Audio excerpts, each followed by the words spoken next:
bahwa penerapan KUHP baru ini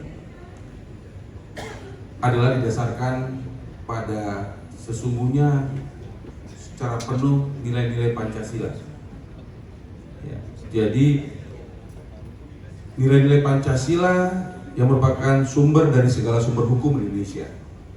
Karena dulu kita mengadopsi punya kolonial seperti itu ya. Jadi ini murni akhirnya setelah lebih dari 50 tahun Indonesia bisa membentuk KUHP-nya Undang-Undang Nomor 1 Tahun 2003 seperti itu. Yang mana KUHP ini berfokus kepada keadilan, kemanusiaan, dan pemulihan atau restoratif, dan tidak lagi masuk ke dalam pembalasan atau retributif. Tentu hal ini kepada kami, para penegak hukum, termasuk beberapa aparat penegak hukum, kepolisian, jaksa, dan hakim, terjadi pergeseran filosofi penegakan hukum yang mengedepankan azas legalitas material, mempertimbangkan living law, dan juga kita berani memperkenalkan alternatif pidana seperti kerja sosial dan mengarah pada sistem peradilan yang lebih aktif mencari keadilan substantif dan mengutamakan seperti tadi Pak Wamen bilang hak asasi manusia. Jadi ini dulu yang kita harus tekankan, kita harus punya pemahaman yang sama. Dan tentu walaupun ini sudah disahkan di tahun 2023, tapi memang semakin kita baca semakin banyak pertanyaan, semakin banyak hal-hal yang menarik yang perlu komentari seperti itu. Tetapi yang paling penting adalah pemahaman bersama para aparat penegak hukum dan advokat sebagai penegak hukum yang dicantumkan di dalam KUHP itu, KUHP dan KUHP seperti itu.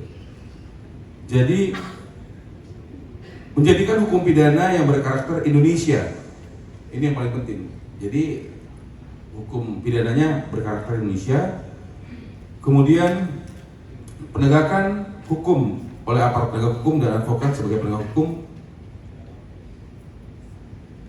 selalu mengedepankan penyelesaian secara restoratif.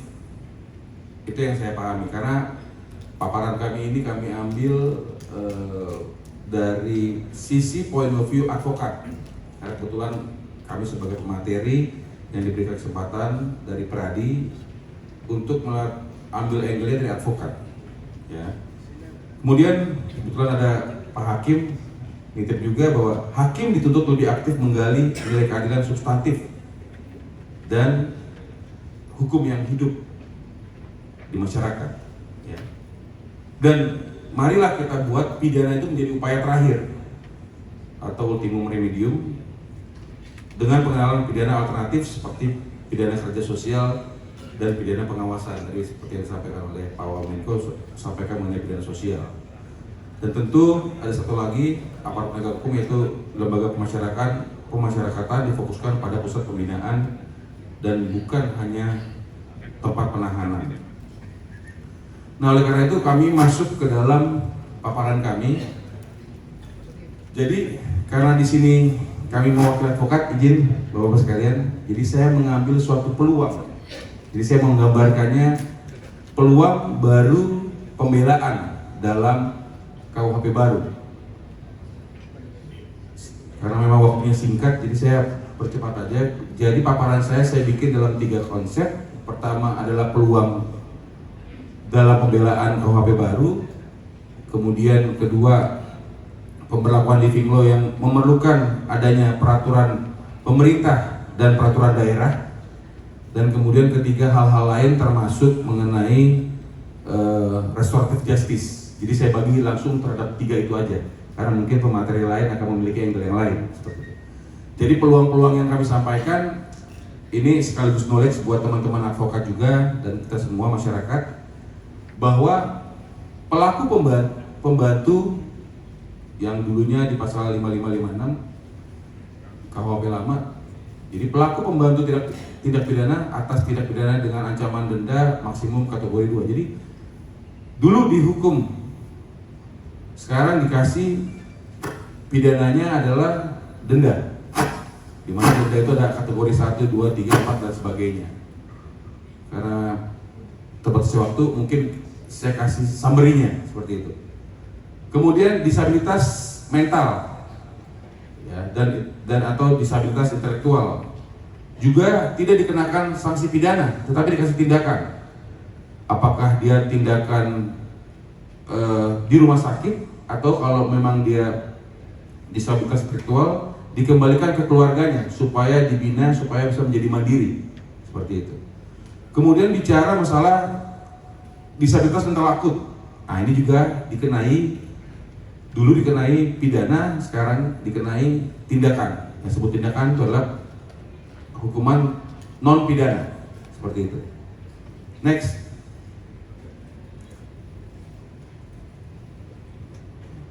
Kemudian bicara mengenai tindak pidana dengan ancaman di bawah 5 tahun, ya, dapat sekarang diganti dengan pidana denda. Kemudian tindak pidana dengan ancaman 5 tahun dapat diganti dengan pidana pengawasan, pasal 75 KUHP baru. Dan jika berkelakuan baik, jangka waktu pengawasan dapat dikurangi. Ini peluang-peluang bagi kita advokat dalam kita memperjuangkan atau melakukan pembelaan. Kemudian pidana mati dapat dikonversi menjadi hukuman seumur hidup, penjara 20 tahun, bila mana dalam masa pidana yang dia lakukan 10 tahun berkelakuan baik. Ini saya kasih summary aja, point of view dari kita sebagai pembela, advokat. Next. Kemudian tindakan dikenakan dengan rehab atau penyerahan ke seorang perawat di lembaga atau penyerahan ke pemerintah. Nah, ini juga hal-hal baru. Tindakan dikenakan terhadap terdakwa kecanduan alkohol juga diberikan rehab. Ya. Tindak pidana anak dengan ancaman di bawah 7 tahun itu wajib diupayakan diversi.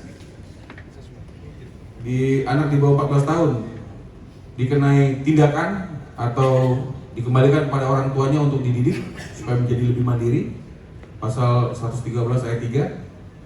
Pemberdayaan denda sukarela untuk pidana dengan ancaman maksimum kategori 2 atau penjara maksimum 1 tahun, denda kategori 3 yang menggugurkan penuntutan.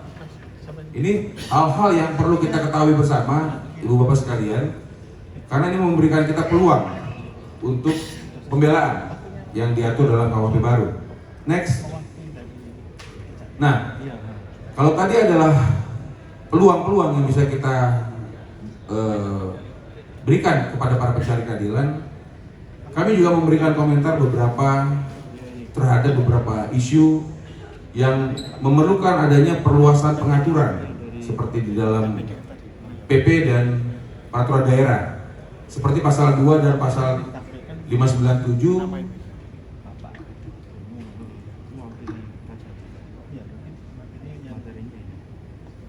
pasal 2 dan 597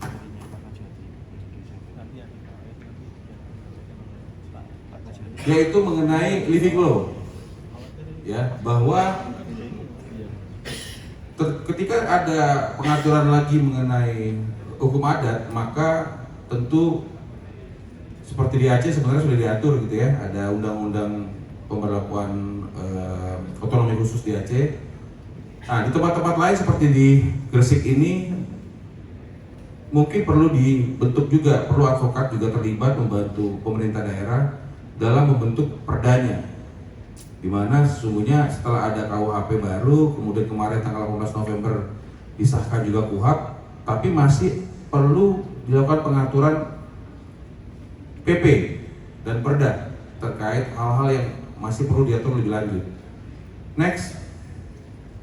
Nah, sama ini pasal 2 dan 597, saya kasih contoh di Aceh, dia sudah ada undang-undang otonomi daerahnya, itu berarti bisa langsung diadoptasi gitu kan, diaplikasikan. Tetapi kalau yang tempat-tempat lain masih perlu membentuk dan menyusun, dan memang perlu ada PP-nya, kemudian ada perdanya. Next. Nah, mengenai tadi sampaikan perzinahan dan kohabitasi, bahwa dulu memang perzinahan itu berlaku kepada pasangan yang sudah menikah. Sekarang diperluas kepada pasangan yang tidak menikah pun bisa diterapkan. Kohabitasi juga seperti kumpul bersama ya, atau kumpul kebo gitu ya. Itu juga menjadi hal yang perlu diperhatikan karena hal ini hal-hal baru yang memang diatur dan perlu dilakukan pengaturan lagi lebih lanjut, karena kadang-kadang ada pernikahan yang tidak dilakukan secara secara nasional, secara hukum, tapi mungkin hanya melakukan pernikahan secara agama saja. Nah, ini perlu diatur nih, apakah masuk ke sana, apakah tidak, seperti itu. Next, nah juga mengenai alkohol, ini hal yang menarik nih.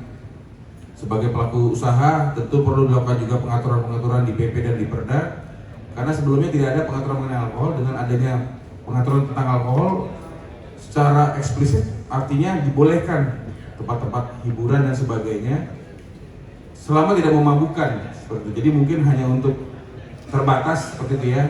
Begitu juga dengan anak-anak juga diatur di sini, sehingga tentu harus ada pembatasan umur berapa yang boleh, dan kemudian penjual tidak boleh menjual alkohol kepada orang yang sudah mabuk. Kemudian juga ini akan melakukan pengaturan terhadap penjualan alkohol yang tidak tidak terregister seperti itu. Next. Nah, karena kita audiensnya dan ini pelaksananya adalah dari DPC Pradi Gresik, maka perlu juga saya sharing juga bahwa KUHP baru ini secara spesifik